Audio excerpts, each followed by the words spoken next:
السلام عليكم ورحمة الله وبركاته. كيفكم؟ الله يحميكم ويحمينا. قولوا امين. هلا شهر الخريف او فصل الخريف هلا جاي علينا، وهلا فصل الياطين، فكل عام وانتم بخير. رح نسوي لكم مكمور بياطين. هي اكله شاميه طيبه ولذيذه، ان شاء الله تجربوها بيتكم تعجبكم.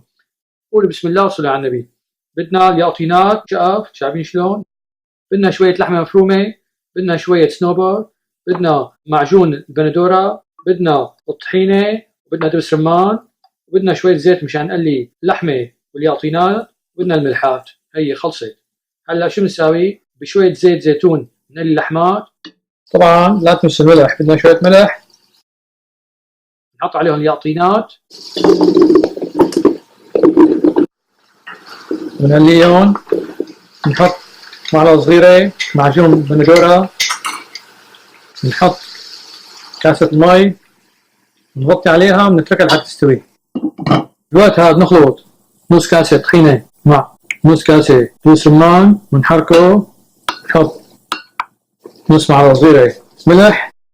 الطحينة نتركه يغلي مرة واحدة شي دقيقتين، نطفي تحته. زينا بشوية صنوبر، بناكل قدامها فجل. هي أكلة عريقة شامية، مكمور بيعطين. إن شاء الله تعجبكم وجربوها ببيتكم. تدعونا ولا تنسونا من الشير واللايك والسبسكرايب. عنده سؤال يبعث لي على اليوتيوب. السلام عليكم ورحمة الله وبركاته.